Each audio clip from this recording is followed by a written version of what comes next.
Baik, apakah sudah terlihat, Ibu Rifa? Sudah Pak, sudah terlihat. Assalamualaikum warahmatullahi wabarakatuh. Selamat sore, salam sejahtera untuk kita semua. Yang saya hormati Bapak Yudi Hilmawan, Sarjana Ekonomi MM selaku Kadis Dinas Pendidikan Kabupaten Deli Serdang. Yang saya hormati Bapak Dr. Jumakir SPD MPD selaku Kabid GTK Dinas Pendidikan Kabupaten Deli Serdang. Yang saya hormati Bapak Wanda Ari selaku Ketua Komunitas Guru Penggerak Angkatan 1 Kabupaten Deli Serdang. Yang saya hormati Ibu Rusti dan yang saya hormati tim panitia beserta juga rekan-rekan saya Wardi BPI tahun 2022. Di sini ada Diki Audina yang juga nanti akan menjadi narasumber untuk berbagi cerita tentang tips and tricks lolos BPI 2023. Ada juga Ibu Rifa selaku moderator dan Kak Ibu Silvi Sabatini selaku Wardi dari S3 GTK. Baik, di sini saya ingin sedikit bersosialisasi atau berbagi sharing terkait dengan beasiswa pendidikan Indonesia. Perkenalkan, nama saya Muhammad Fauzi SEGR, saya adalah Wardi BPI Unimed S2 GTK Ilmu Ekonomi, dan sekarang dipercaya menjadi Lurah BPI 2.0. Baik, Bapak dan Ibu, apa sih itu BPI? Ya, tentunya Bapak dan Ibu masih asing dengan BPI, karena BPI ini merupakan beasiswa pendidikan Indonesia dari Kementerian Pendidikan, Kebudayaan, Riset, dan Teknologi, yang dimana ini merupakan tahun ketiga.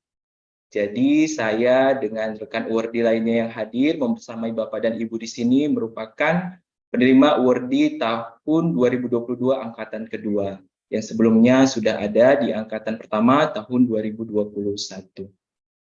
Selanjutnya BPI itu disebut dengan BPI Kemendikbudristek, adalah program beasiswa pemerintah Indonesia yang dikelola oleh Kementerian Pendidikan, Kebudayaan, Riset, dan Teknologi melalui pendanaan dari Lembaga Pengelola Dana Pendidikan LPDP.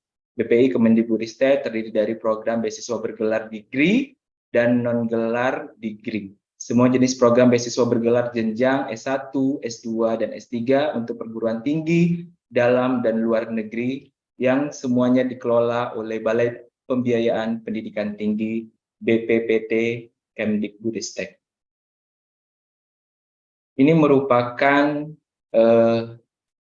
skema atau jenis-jenis beasiswa yang nantinya Bapak dan Ibu bisa memilihnya. Dari ada skema S1, itu ada calon guru SMK, ada pelaku budaya, beasiswa Indonesia Maju, asrama, stipendium Hungarikum. Dari S2 ada pendidikan PTA, pendidikan PTP, pendidikan dan tenaga kependidikan. Nah, fokus kita saya rasa segmented pada pendidik dan tenaga kependidikan, karena saya melihat kebanyakan peserta sosialisasi ini merupakan tenaga guru dan tenaga pendidikan. Jadi di tahun 2023 ini beasiswa untuk jalur pendidikan tenaga kependidikan dibuka untuk jalur luar negeri. Dulu di angkatan saya hanya fokus kepada dalam negeri, sekarang sudah diperluas kembali untuk jalur luar negeri. Jadi Bapak dan Ibu yang ingin berkesempatan untuk menimba ilmu ke luar negeri, momentumnya di sini gitu. Selanjutnya juga ada pelaku budaya, beasiswa Indonesia Maju, stipendium Hungarikum, dan untuk yang S3-nya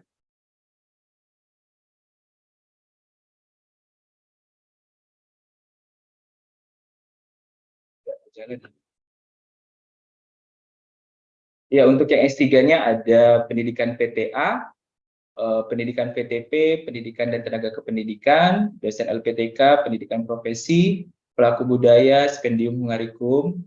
Jadi ini merupakan pilihan atau jenis-jenis beasiswa yang di-cover oleh Puslabdi.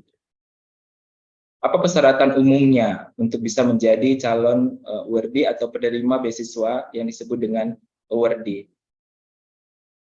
Yang pertama, pendaftar beasiswa BPI Kemendikbudristek harus melakukan pendaftaran tentunya di website www.beasiswa.kemdikbud.co.id. Yang kedua, mengunggah semua dokumen persyaratan dan mengisi form yang disediakan sesuai dengan jenis beasiswa pada laman www.beasiswa.kemdikbud.co.id. Dalam hal ini tentunya ada mekanisme seleksi dan penetapannya. Yang pertama adalah seleksi yang terdiri dari seleksi administrasi. Bapak dan Ibu nanti ketika mengikuti seleksi ini, tentunya secara administrasi Bapak dan Ibu harus melengkapi beberapa dokumen untuk bisa lolos ke tahap selanjutnya. Di tahap selanjutnya Bapak dan Ibu akan melalui seleksi wawancara, yang dimana seleksi wawancara itu menilai aspek kemampuan akademik, keterampilan, sikap, dan wawasan kebangsaan dari Bapak dan Ibu. Tentunya hasil seleksi, administrasi, dan wawancara akan diintegrasikan dan akan didapatkan pleno dan akan ditentukan siapa yang akan menjadi awardee BPI di tahun 2023.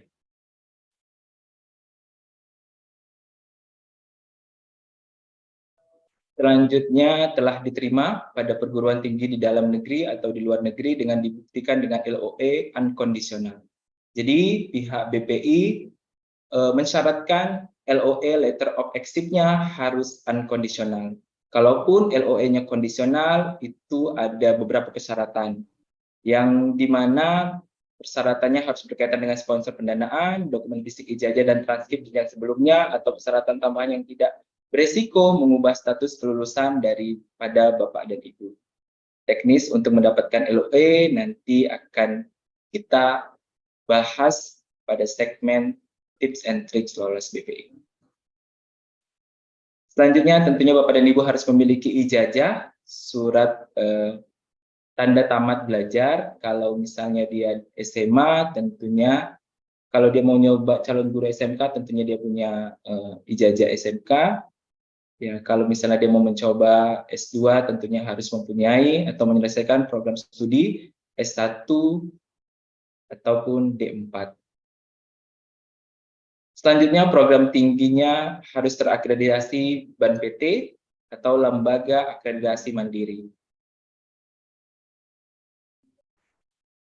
Selanjutnya, untuk yang S3 tentunya menyelesaikan program studi di S2 selanjutnya.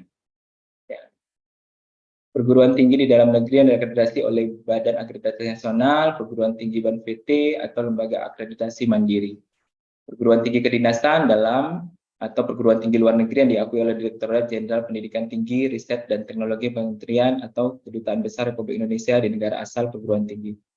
Apabila jenjang pendidikan pendaftar sebelumnya ditempuh di luar negeri, maka wajib menunjukkan ijazah yang telah disetarakan dan IPK yang telah dikonversi oleh Direktorat Jenderal Pendidikan Tinggi, Riset dan Teknologi. Pendaftar tujuan perguruan tinggi luar negeri memiliki kemampuan bahasa asing. Tentunya Bapak dan Ibu ketika ingin mengetes untuk beasiswa luar negeri, Bapak dan Ibu harus memiliki kemampuan bahasa asing yang dibuktikan dengan sertifikat kemampuan bahasa Inggris, apakah itu IELTS, TOEFL IBT, maupun TOEFL IELTS. Ya, Bapak dan Ibu bisa nanti memahaminya melalui buku panduan yang bisa Bapak Ibu akses di website bpi.kemendikbud.co.id. Sertifikat kemampuan bahasa resmi selain bahasa Inggris, tentunya kalau misalnya Bapak dan Ibu juga ingin mengambil di negara Arab, negara Prancis, Rusia, dan Spanyol, maka ditentukan dengan bahasa negara asal.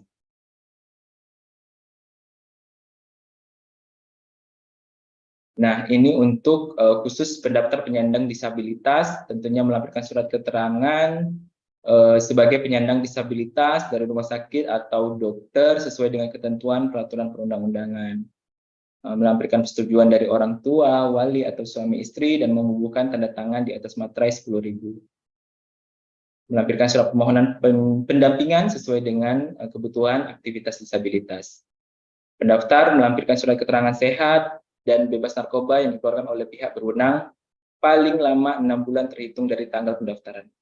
Jadi Bapak dan Ibu yang ingin ikut untuk beasiswa ini harus paham beda surat keterangan sehat dan juga surat bebas narkoba. Jangan menghemat uang untuk hal ini. Kebanyakan pelamar itu menghemat satu surat untuk dua keterangan, itu tidak berlaku. Jadi memang harus dua surat dan dua keterangan, karena itu dua hal yang berbeda. Dan di dokumen juga diminta dua hal tersebut, yaitu surat keterangan sehat dan bebas narkoba. Untuk surat keterangan sehat dan narkoba boleh dikeluarkan dari dokter rumah sakit, puskesmas, klinik, lembaga resmi seperti BNN, dan lainnya. Selanjutnya, pendaftar menandatangani surat pernyataan pendaftaran beasiswa bergelar sesuai dengan format yang disediakan. Jadi beberapa surat izin itu sudah ada bentuk formatnya, Bapak dan Ibu bisa melihat dan mengaksesnya di buku petunjuknya. Jadi pendaftar itu ada surat izin untuk dari pimpinan, pimpinan ini dari kepala sekolah, runtutannya dari kepala dinas, dan juga surat rekomendasi nantinya dari akademisi, dosen pembimbing sebelumnya, kepala jurusan atau dekan. Nah, ini yang paling juga bisa menjadi gambaran. Beasiswa ini hanya diperuntukkan untuk kelas reguler. Jadi Bapak dan Ibu tidak diperkenankan untuk mengambil kelas eksekutif, kelas khusus, kelas karyawan, kelas jarak jauh, kelas yang diselenggarakan bukan di perguruan tinggi induk. Jadi kelas yang diselenggarakan lebih dari satu negara kecuali Bapak dan Ibu mengikuti program Doing Degree atau Dual Degree jenjang S3 PTA. Kelas internasional khusus tujuan dalam negeri, kelas lainnya yang tidak memenuhi ketentuan standar pelaksanaan kelas reguler, dan mahasiswa yang diterima melalui skema seleksi mandiri itu tidak diperkenankan Bapak dan Ibu.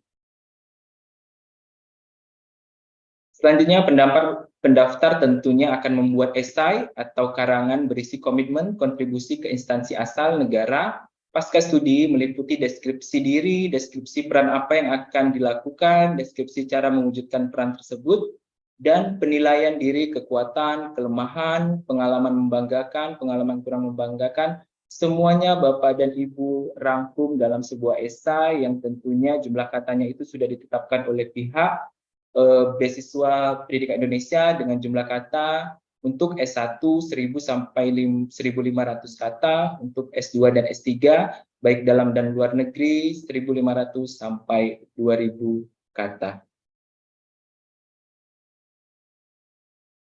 Ya, ini merupakan deskripsi daripada usia dan juga persyaratan lainnya, yang dimana kalau kita lihat, saya lanjut saja ke tenaga pendidik dan kependidikan, yang dimana dulu di angkatan saya itu untuk TOEFL itu sifatnya kondisional, lebih baik itu memiliki nilai tambah. Sekarang itu sudah ditiadakan, Bapak dan Ibu. Dari segi usia juga sekarang lebih diperluas, usianya di bawah 41 tahun, tergantung Bapak dan Ibu memiliki jabatan apa jika itu PNS. Kalau dulu kami ditetapkan yang swasta usianya di bawah 35 tahun, yang PNS usianya di bawah 40 tahun. Jadi sekarang usianya bisa sampai 47 tahun.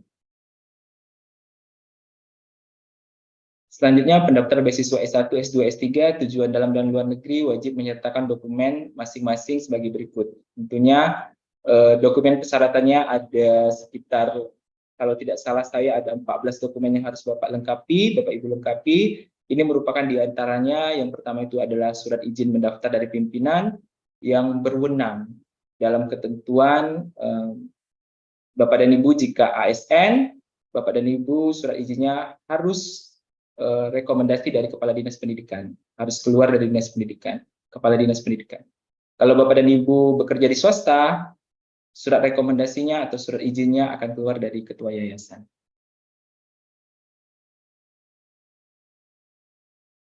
Nah, ini untuk S2 dengan S3 Pendidikan Tenaga Kependidikan, persyaratan khususnya sama, tentunya terdaftar pada Dapodik, aplikasi Induk Manajemen Pengembangan Keprofesian dan Berkelanjutan, yaitu SIM PKB, Yang kedua, sudah memiliki pengalaman mengajar paling sedikit 2 tahun berturut-turut. Yang C, memiliki surat rekomendasi dari atasan yang berwenang. Dan yang D, menyertakan surat bukti pengangkatan sebagai pendidik atau tenaga kependidikan, yaitu SK terakhir untuk ASN, atau surat bukti pengangkatan pegawai tetap dari ketua yayasan bagi yang berstatus di luar ASN. Nah, yang kelima ini lagi ada hal yang memang menjadi tambahan dari BPI, yaitu menyertakan sertifikat atau surat keterangan sebagai guru penggerak bagi yang memiliki. Ini bisa menjadi nilai tambah bagi Bapak dan Ibu yang merupakan lulusan dari guru penggerak. Itu saja persentase dari saya. Nanti Bapak dan Ibu bisa bertanya melalui kolom chat maupun bertanya raise hand. Saya akan bersedia memandu Bapak dan Ibu dan memberikan penjelasan sedalam-dalamnya. Selanjutnya saya serahkan kembali kepada moderator. Sekian dan terima kasih. Assalamualaikum warahmatullahi wabarakatuh. Selamat sore.